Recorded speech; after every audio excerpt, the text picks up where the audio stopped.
Welcome to Oxygen. Final రివిజన్లో the most important first year topic equilibrium మనం discuss చేస్తున్నాం. ఈక్విలిబ్రియంలో రెండు పార్ట్లు ఉన్నాయి. ఒకటి కెమికల్ ఈక్విలిబ్రియం, రెండోది అయానిక్ ఈక్విలిబ్రియం. సో ఈరోజు మనం ఈ పార్ట్లో కెమికల్ ఈక్విలిబ్రియంలో ఉన్నటువంటి ఇంపార్టెంట్ పాయింట్స్ని రివిజన్ చేసుకుంటున్నాం.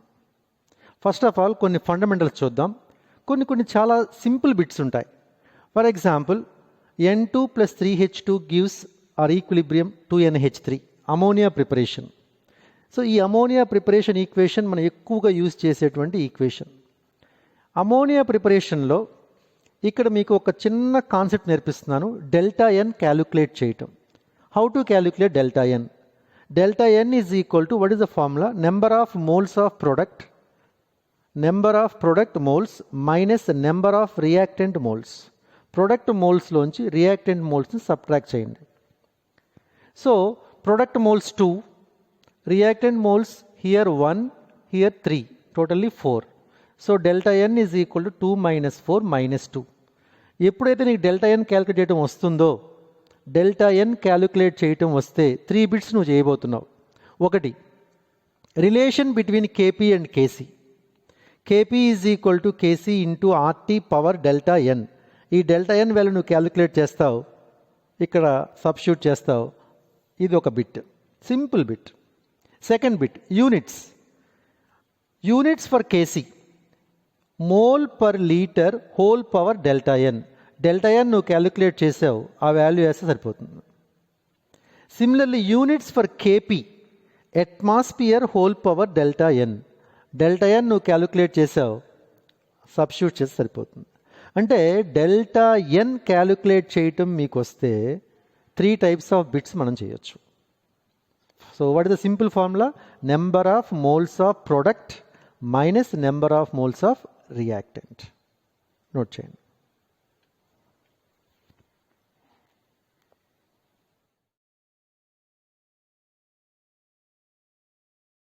డెల్టా ఎన్ ఎలా క్యాలిక్యులేట్ చేయాలో మనం నేర్చుకున్నాం. సో ఇదే కాన్సెప్ట్ మీద బేస్ అయ్యి ఇంకొక బిట్ నేను ఇక్కడ చెప్తున్నాను. డెల్టా ఎన్ క్యాలిక్యులేట్ చేసి KP is equal to KC or KP is not equal to KC. ఇక్కడ మనకు కొన్ని ఈక్వేషన్స్ ఉన్నాయి. ఈ ఈక్వేషన్లో number of moles of product చూడండి, 1 మోల్ 1 మోల్ అంటే 2 moles minus 2. So delta N ఏమొచ్చింది? డెల్టా ఎన్ 0 వచ్చింది. ఈ రియాక్షన్కి డెల్టా ఎన్ 0 వచ్చింది. డెల్టా ఎన్ 0 వస్తే in such reaction what is the relation between KP and Kc అంటే, ఇటు చూడండి, ఆర్టీ పవర్ డెల్టా ఎన్. డెల్టా ఎన్ 0, పవర్ 0, ఎనీథింగ్ పవర్ 0 1 అయిపోయింది. అంటే కేపీ ఈజ్ ఈక్వల్ టు ఏమైంది? కేసీ. కాబట్టి డెల్టా ఎన్ 0 అంటే మనం ఏం చెప్పొచ్చు అప్పుడు? KP is equal to Kc. ఈ రియాక్షన్ చూడండి, నెక్స్ట్ రియాక్షన్ చూడండి. Number of moles of product 2 minus number of moles of reactant 1 + 1, 2 - 2. And here also delta N is equal to 0. కాబట్టి డెల్టా ఎన్ 0 అయింది అంటే మనం అక్కడ ఏం చెప్పొచ్చు? KP is equal to KC అని చెప్పవచ్చు.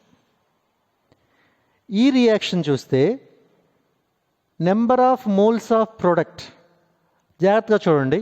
నెంబర్ ఆఫ్ మోల్స్ మనం కౌంట్ చేసేటప్పుడు అది గ్యాసెస్ స్టేట్లో ఉందో చూసుకోవాలి. సో ఇక్కడ 2 మోల్స్ ఉన్నాయి, గ్యాసెస్ స్టేట్లో ఉంది. కాబట్టి delta N is equal to 2 minus, ఇక్కడ జాగ్రత్తగా చూడండి, ఆక్సిజన్ గ్యాస్లో ఉంది కానీ కార్బన్ సాలిడ్గా ఉంది. దీన్ని మనం కౌంట్ చేయకూడదు. ఇది కూడా గ్యాస్ అయితే కౌంట్ చేయాలి, ఇది గ్యాస్ కాదు, కౌంట్ చేయకూడదు. సో ఇక్కడ నెంబర్ ఆఫ్ మోల్స్ ఆఫ్ రియాక్టెంట్లో ఇది ఒక్కటే ఉంది, 1. కాబట్టి 2 - 1. So what is delta N value? 1. Delta N ఎప్పుడైతే 0 కాలేదో అప్పుడు KP is not equal to ఏమవుతుందండి? కేసీ. డెల్టా ఎన్ 0 అయితేనే KP is equal to KC అవుతుంది. ఇది ఒక most simple important bit. Delta N calculate చేయటం వస్తే ఈ బిట్ చాలా ఈజీ. దీనికి రిలేషన్ ఇంకొక బిట్ చెప్తున్నాను. ఎప్పుడైతే డెల్టా ఎన్ 0 అవుతుందో, for example H2 gas plus I2 gas equilibrium 2HI gas. Delta N ఎప్పుడైతే 0 అవుతుందో, ఈ ఎగ్జాంపుల్లో డెల్టా ఎన్ 0నే కదా, because number of moles of product 2 minus reactants count చేస్తే ఇది 1 మోల్, ఇది 1 మోల్ అంటే 2, అంటే డెల్టా ఎన్ ఏమైంది 0. డెల్టా ఎన్ 0 అయితే ఏం చెప్పాను, Kc is equal to Kp. So in such case ఎక్కడైతే డెల్టా ఎన్ 0 అయ్యింది, Kc is equal to Kp అయ్యిందో, there is no pressure effect. ఇంకొక బిట్ మీకు వచ్చేసింది, there is no pressure effect. In such reaction there is no pressure effect అంటే మీరు pressure పెంచినా pressure తగ్గించినా దాని ఈక్విలిబ్రియం ఎక్కడ చేంజ్ అనేది రాదు, ఈక్విలిబ్రియం పొజిషన్లో చేంజ్ అనేది రాదు. సో డెల్టా ఎన్ కట్టడం ఒక్కటి నేర్చుకుంటే మీరు 5 బిట్లు చేశారు. ఫస్ట్ మోడల్ గుర్తుంది, రిలేషన్ రాయటం కేపీ కేసీ. సెకండ్ మోడల్లో యూనిట్స్ రాయటం, కేసీకి యూనిట్స్. థర్డ్ మోడల్ కేపీకి యూనిట్స్.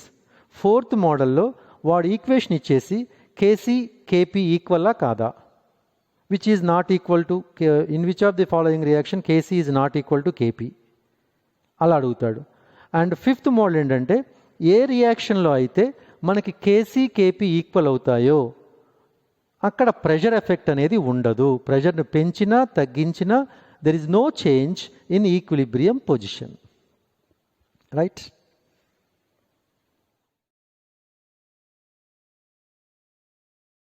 మీరు అబ్జర్వ్ చేస్తే మీకు ఒక ఈక్వేషన్ ఇచ్చాడు, 2 gases A2 and B2. A2 gas plus B2 gas gives 2AB. Equilibrium concentrations మీకు ఇచ్చేశాడు. కెమికల్ ఈక్విలిబ్రియంలో సింపుల్ కాన్సెప్ట్ గుర్తుపెట్టుకోండి, ఈక్విలిబ్రియం కాన్సన్ట్రేషన్ ఇచ్చేస్తే లెక్క చాలా ఈజీ. ఇనీషియల్ కాన్సన్ట్రేషన్ ఇస్తే లెక్కను వేరే విధంగా చేయాలి, తర్వాత చేద్దాం. ఇక్కడ మీకు డైరెక్ట్గా ఈక్విలిబ్రియం కాన్సన్ట్రేషన్స్ ఇచ్చేశాడు.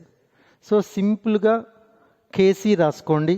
ఇందాక చెప్పాను కేసీ ఎలా రాసుకోవాలి, యాక్టివ్ మాస్ ఆఫ్ ప్రొడక్ట్ అంటే ఏబి ఉంది, దాని మోల్స్ ఇక్కడ వస్తాయి, బై యాక్టివ్ మాస్ ఆఫ్ రియాక్టెంట్లో A2 ఉంది, దాని మోల్ 1, B2 ఉంది, దాని మోల్ కూడా 1.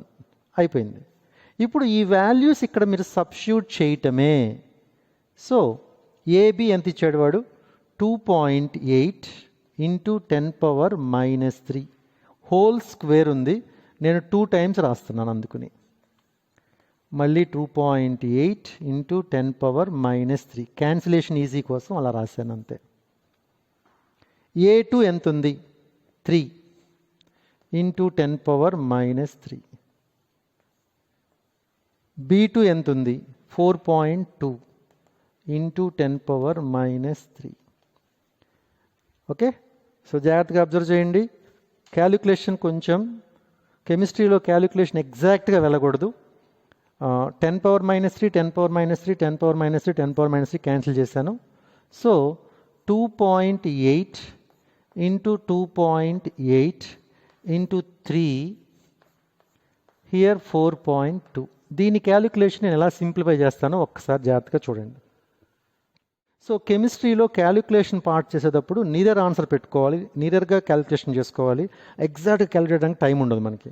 సో నేను అలాగే చేశాను. ఇక్కడ చూడండి, 3 0.9 టైమ్స్, బికాజ్ నాకు 9 3s 27 తెలుసు, 2.7 0.9 0.9 దీంట్లో క్యాన్సిల్ చేశా, 9 5s 45 తెలుసు, 0.9 ఇంటూ అంటే ఇక్కడ మనకి 5 టైమ్స్ వేస్తే 4.5 రావాలి, 4.2 ఉంది, ఈవెన్తో నేను 5 తీసేసుకున్నా. 2.8 5 టేబుల్ క్యాన్సిల్ చేయాలి, 0.6 ఇంటూ 5 అంటే 30 అంటే 3, ఈ 3 కన్నా కొంచెం తక్కువ ఉంది, అది తీసేసుకున్నాను 0.6. ఇప్పుడు ఆన్సర్లో 0.6కి నీరుగా తీసుకుని సరిపోతుంది. సో క్యాలిక్యులేషన్ కొంచెం జాగ్రత్త చూడండి. మిగిలిన క్యాలిక్యులేషన్ మిగిలిన లెక్క అంతా చాలా చిన్న లెక్క, ఇది సింపుల్ ప్రాబ్లం.